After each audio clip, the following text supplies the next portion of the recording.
હું અહીંથી હર્ષ હર્ષ બોલીશ, તમારે સૌએ જય જય બોલવાનું છે.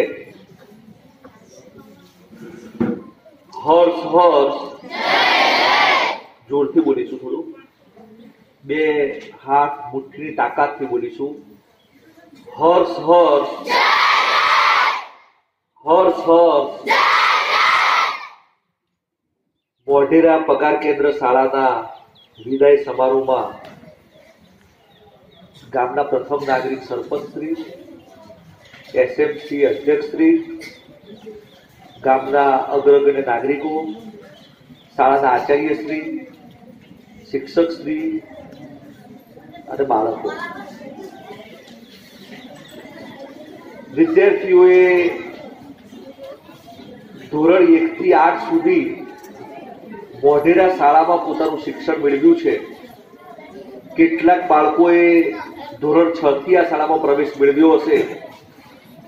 134 બાળકો ધોરણ 8 માંથી 9 જવાના છે.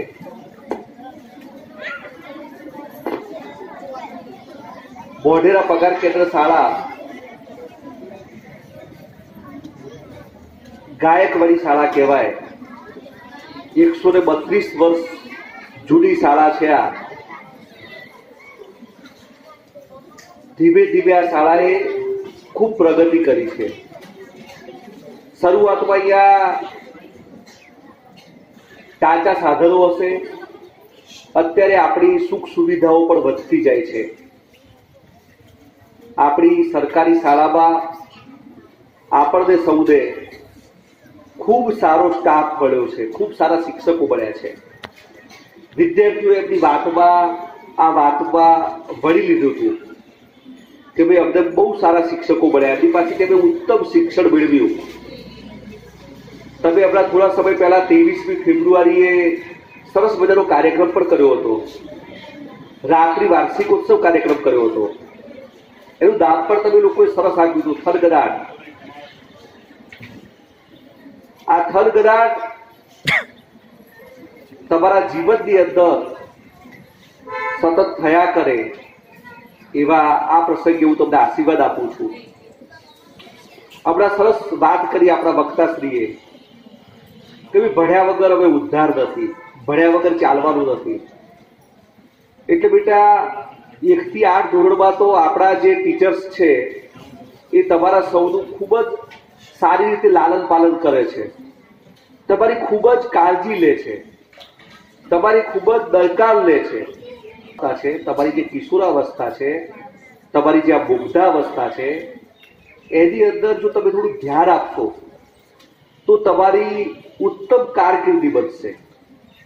પણ જો તમે વિચલિત થઈ જશો તો પછી તમારે ઢસરડા કરવા પડશે. એટલે આપણે 9મા ધોરણમાં જ્યારે પ્રવેશીએ છીએ ત્યારે આપણી સર્વોત્તમ કારકિર્દી બને એના માટે આપણે સૌએ મથામણ કરવાની છે. અને દરરોજ સવારે વહેલા ઉઠી જવાનું છે, રાત્રે વહેલા સૂઈ જવાનું છે.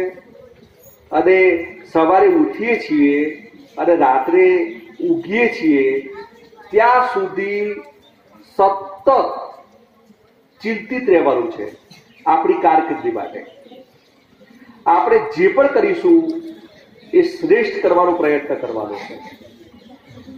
આઈ એમ ધ બેસ્ટ એવું સરસ વાક્ય છે. આઈ એમ ધ બેસ્ટ, હું શ્રેષ્ઠ છું.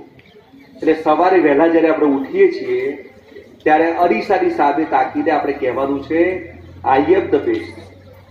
અને આપણે સૌએ બેટર એવરીડેનો સિદ્ધાંત અપનાવવાનો છે. આજ કરતાં મારી આવતીકાલ ખૂબ સારી હોવી જોઈએ. અને આપણે રાત્રે જ્યારે સૂઈએ ત્યારે આપણે આપણી જાતને પ્રશ્ન કરવાનો છે કે આજનો મારો દિવસ કેવો વીત્યો, એમાં મેં કેટલું નોલેજ ગેઇન કર્યું, કેટલું નોલેજ મેં પ્રાપ્ત કર્યું. એના માટે આપણે મથામણ કરવાની છે, આપણે જાતને પ્રશ્ન કરવાનો છે રાત્રે ઉઠતી વખતે. અને દિવસની અંદર 3 પુણ્યશાળી કાર્યો કરવાના કે ભાઈ આપણે બીજા લોકોને મદદ કરવાની, હેલ્પ અધર્સ, બીજાને મદદ કરવાની. કારણ કે આપણને જે અવતાર મળ્યો છે આ મનુષ્ય અવતાર છે. દુનિયાના જે શ્રેષ્ઠ અવતારો કહેવાય એ પૈકીનો અવતાર છે. આ બંધખા અવતાર ફરી બળવાનો નથી, અને બળશે તો ક્યારે બળશે ખબર નથી. તો ચાલો આપણે સૌ આજે સંકલ્પિત થઈએ અને આપણો એક એક દિવસ, આપણી એક એક પળ આપણે સારી રીતે વિતાવીએ. એ જ તમારા સૌ માટે અભ્યર્થના છે. બીજી વાત એ છે બેટા, 23મી એપ્રિલે લોકશાહી જે કહેવાય એનું પર્વ ઉજવવા જઈ રહ્યું છે. લોકસભાની ચૂંટણી છે. 23મી એપ્રિલે ગુજરાતમાં મતદાન થવાનું છે. આપણે આજે સૌએ સિગ્નેચર કેમ્પેનનો કાર્યક્રમ રાખ્યો છે કે 23મી એપ્રિલે અવશ્ય મતદાન કરીએ, કારણ કે સારા સંસદ સભ્ય ચૂંટવા જરૂરી છે. એટલે આપણા એક મતની બહુ મોટી કિંમત હોય છે. તો આપણે જે વડીલો આવ્યા છે આજે, એ લોકો પોતે સિગ્નેચર કેમ્પેનમાં ભાગ લેશે. આપણે સૌ આપણી જગ્યા ઉપર ઊભા થઈ અને આપણો જમણો હાથ આગળ કરીશું દરેક જણ, અને હું જે પ્રતિજ્ઞા બોલાવું છું એ પ્રતિજ્ઞા બોલીશું.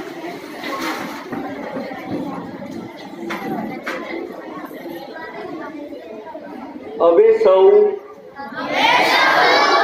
પ્રતિજ્ઞા લઈએ છીએ કે